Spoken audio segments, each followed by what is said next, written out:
اعوذ باللہ من الشیطان الرجیم بسم اللہ الرحمن الرحیم یا ایھا الذین آمنوا سیریز کی ہماری 7ویں آیت ہے۔ سورہ بقرہ کی آیت نمبر 254۔ اللہ تبارک و تعالیٰ نے ارشاد فرمایا، اعوذ باللہ من الشیطان الرجیم یا ایھا الذین آمنوا انفقوا مما رزقناکم من قبل ان یأتی یوم لا بیع فیہ ولا خلۃ ولا شفاعہ والکافرون هم الظالمون۔ اے ایمان والو، ان چیزوں میں سے خرچ کرو جو ہم نے تم کو عطا کی ہیں، اس سے پہلے کہ وہ دن آ جائے جس میں کوئی خرید و فروخت نہیں ہوگی، کوئی دوستی نہیں ہوگی، کوئی شفاعت نہیں ہوگی اور کفار ہی ظالم ہیں۔ آیت کی تفصیل سے پہلے یہاں پر ایک چیز عرض کر دوں، ولا شفاعہ سے مراد کوئی شفاعت نہیں ہوگی۔ ہم قرآن پاک میں پڑھتے رہتے ہیں، آیت الکرسی کے اندر بھی ہے کہ اللہ تبارک و تعالیٰ کی اجازت سے نبی کریم علیہ السلام شفاعت فرمائیں گے، اور پھر اور بہت سارے اولیاء، انبیاء، فرشتے قرآن مجید شفاعت کریں گے۔ تو یہاں پر جو اللہ تبارک و تعالیٰ نے فرمایا ولا شفاعہ، کہ کوئی شفاعت نہیں ہوگی، یہاں پر مراد کفار کے لیے۔ قیامت کے دن کفار کے لیے کوئی دوستی، کوئی شفاعت، کوئی رحم دلی کچھ بھی نہیں ہوگا۔ والکافرون هم الظالمون، اور کفار ہی ظالم ہیں۔ اب اس آیہ کریمہ کے اندر اللہ تبارک و تعالیٰ نے ارشاد فرمایا، ایمان والو ان چیزوں میں سے خرچ کرو جو اللہ تبارک و تعالیٰ نے تمہیں عطا کی ہیں، اس دن سے پہلے کہ جس دن میں کوئی خرید و فروخت نہیں ہو سکے گی، یعنی قیامت سے پہلے۔ یہ دنیا دارالعمل ہے، عمل یہیں پر کیا جا سکتا ہے، مرنے کے بعد انسان کوئی عمل نہیں کر سکتا، اسی دنیا میں ہی عمل ہوگا اور اس کا پھل وہ مرنے کے بعد ملے گا۔ کچھ اجر اس کا قبر کے اندر ہے، عالم برزخ میں ہے، اور دائمی اجر جو ہے اس قیامت میں ہے، یعنی جنت کی صورت میں، اللہ تبارک و تعالیٰ کی رضا اور خوشنودی کی صورت میں۔ تو اللہ تبارک و تعالیٰ نے فرمایا اس دن کے آنے سے پہلے اللہ کے راستے میں خرچ کر لو۔ اللہ تبارک و تعالیٰ کے راستے میں خرچ کرنے کا بہت اجر ہے۔ قرآن پاک کی کئی آیات کے اندر اللہ تبارک و تعالیٰ نے حکم دیا کہ اللہ کے راستے میں خرچ کرو۔ اللہ کے راستے میں جو خرچ کرنے کی چیزیں ہیں وہ دو ہیں، ایک جس کو ہم کہہ سکتے ہیں واجب ہے کہ وہ خرچ کرنا ہی کرنا ہے، دوسرا نفلی ہے کہ اگر خرچ کریں گے تو یہ ساری فضیلتیں ہمیں ملیں گی، نہیں خرچ کریں گے تو فرض تو ادا کر دیں گے۔ جو فرض ہے، جو واجب ہے، وہ زکوٰۃ ہے اور صدقۃ الفطر ہے، فطرانہ۔ باقی صدقات جو ہیں وہ نفلی ہیں، خرچ کرنا چاہیے کہ اللہ تبارک و تعالیٰ نے حکم دیا۔ سورہ بقرہ کی ابتدائی آیات میں آیت نمبر 3 کے اندر ہی اللہ تبارک و تعالیٰ نے فرمایا، جو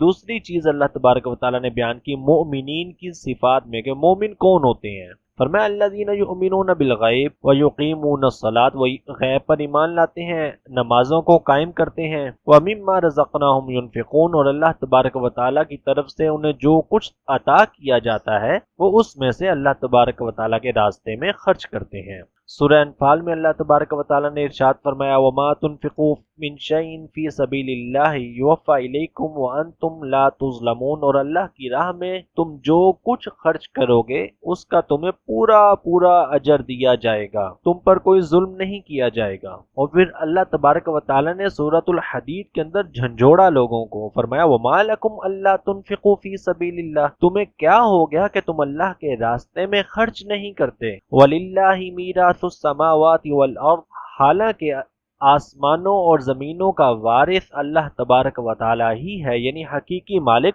اللہ تبارک و تعالیٰ ہی ہے۔ اور احادیث کے اندر بھی خرچ کرنے کا بہت اجر آیا۔ حضرت ابو ہریرہ رضی اللہ تعالیٰ عنہ روایت کرتے ہیں کہ نبی کریم علیہ الصلوۃ والتسلیم نے ارشاد فرمایا، ایک دینار جس کو تم اللہ تبارک و تعالیٰ کے راستے میں خرچ کرتے ہو، اور ایک وہ دینار جس کو تم غلام آزاد کروانے کے لیے خرچ کرتے ہو، پھر تم ایک دینار کسی غریب پر خرچ کرتے ہو، اور ایک دینار تم اپنے گھر والوں پر خرچ کرتے ہو، اپنے اہل و عیال پر خرچ کرتے ہو، تو ان سب میں ثواب کے اعتبار سے وہ دینار سب سے زیادہ افضل ہے، اس کا اجر، اس کا ثواب سب سے زیادہ ہے جس کو تم نے اپنے گھر والوں پر خرچ کیا۔ اور اس چیز کی طرف اشارہ اللہ تبارک و تعالیٰ نے بھی قرآن پاک میں ارشاد فرمایا، یسألونک ماذا ینفقون، کہ حبیب وہ آپ سے پوچھتے ہیں کہ ہم کیا خرچ کریں۔ قل ما انفقتم من خیر فللوالدین والاقربین والیتامى والمساکین وابن السبیل وما تفعلوا من خیر فإن اللہ بہ علیم۔ ایک ترتیب اللہ تبارک و تعالیٰ نے ہمیں عطا فرما دی کہ آپ فرما دیجئے تم جو بھی مال خرچ کرو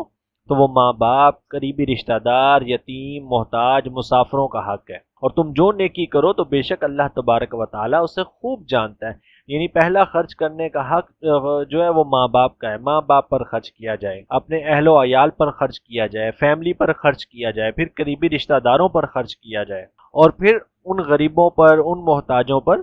جو رشتہ دار نہیں ہے۔ اللہ تبارک و تعالیٰ نے ہمیں ایک ترتیب عطا فرمائی، اور نبی کریم علیہ السلام نے بھی اس طرف اشارہ فرمایا کہ اپنے گھر والوں پر خرچ کرنا زیادہ افضل ہے، اس کا زیادہ اجر ہے، زیادہ ثواب ہے۔ اب رزق سے مراد کیا چیز ہے؟ خرچ کیا کرنا ہے؟ مما رزقناکم، جو ہم نے تمہیں رزق دیا، جو ہم نے تمہیں عطا کیا، اس سے مراد جو ہے ایسی چیز، اس کی ڈیفینیشن میں ہم جب پڑھتے ہیں یطلق علی الحسی والمعنوی، کہ چاہے کوئی حسی چیز ہو، محسوس کی جانے والی چیز ہو، یا معنوی اعتبار سے کوئی چیز ہو، یعنی وہ چیز نظر آتی ہو یا نظر نہ آتی ہو، وہ دونوں اللہ تبارک و تعالیٰ کے رزق میں شامل ہیں، یعنی جو اللہ تعالیٰ نے ہمیں عطا کی۔ اس کو آسان الفاظ میں یوں سمجھ لیجئے، ہمیں جو کچھ ملا وہ اللہ تبارک و تعالیٰ کی طرف سے ہی ملا۔ اس میں مال ہے، دولت ہے، اولاد ہے، علم ہے، شہرت ہے، کوئی عہدہ ہے انسان کے پاس، جو کچھ بھی ہے وہ اللہ تبارک و تعالیٰ کی طرف سے ملا ہے۔ ہم نے ان سب چیزوں میں سے خرچ کرنا ہے۔ مال و دولت ہے تو مال و دولت خرچ کریں،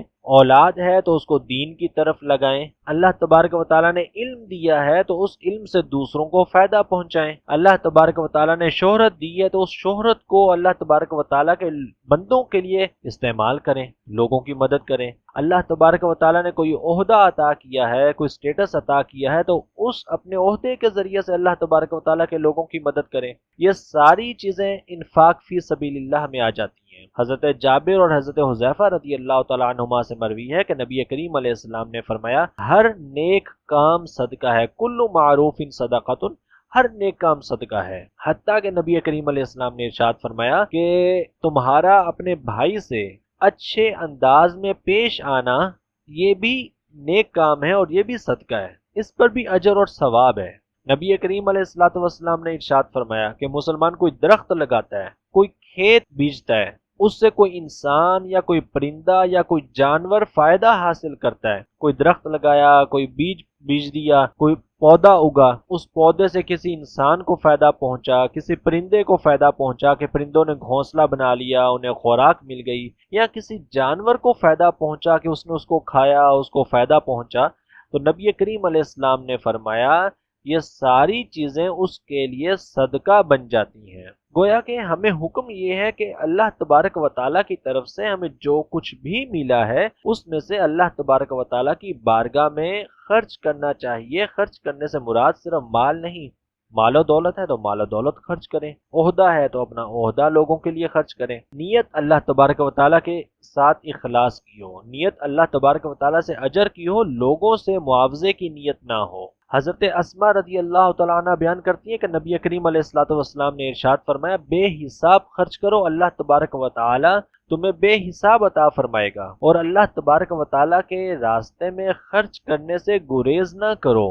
ہاتھ نہ روکو، ورنہ اللہ تبارک و تعالیٰ تم پر روک دے گا، اور جتنی تم پر استطاعت ہو تم صدقہ کیا کرو۔ پھر نبی کریم علیہ السلام نے ارشاد فرمایا کہ اللہ تبارک و تعالیٰ خود ارشاد فرماتا ہے، حدیث قدسی ہے، اے ابن آدم تم خرچ کرو، تم پر فراخی کی جائے گی، یعنی تم پر بھی خرچ کیا جائے گا، اللہ تبارک و تعالیٰ تمہارے رزق میں برکت عطا فرمائے گا۔ یہ ساری احادیث اور آیت کریمہ ہمیں اس بات کی تعلیم دیتی ہیں کہ اللہ تبارک و تعالیٰ نے ہمیں جو کچھ عطا کیا، وہ چاہے علم کی شکل میں ہو، شہرت ہو، مال و دولت ہو، کوئی عہدہ ہو، اللہ تبارک و تعالیٰ کی طرف سے جو کچھ ملا ہے اسے اللہ تبارک و تعالیٰ کے بندوں کے لیے خرچ کرنا چاہیے، اور خرچ کرنے کی ابتدا اپنے گھر سے کرنی چاہیے۔ ماں باپ، بہن بھائی، رشتہ دار، فیملی، بیوی بچے، ان کے بعد رشتہ دار ہیں، اس کے بعد پھر باقی لوگ ہیں، تو خرچ کرنے کی ترتیب بھی یہی رکھنی چاہیے، اور زیادہ سے زیادہ خرچ کرنا چاہیے۔ نہ جانے کون سا روپیہ، کون سی رقم، کون سا خرچ اللہ تبارک و تعالیٰ کی بارگاہ میں قبول ہو جائے۔ اللہ تبارک و تعالیٰ سے دعا ہے کہ اللہ تبارک و تعالیٰ ہمیں عمل کرنے کی توفیق عطا فرمائے، آمین۔ والسلام علیکم۔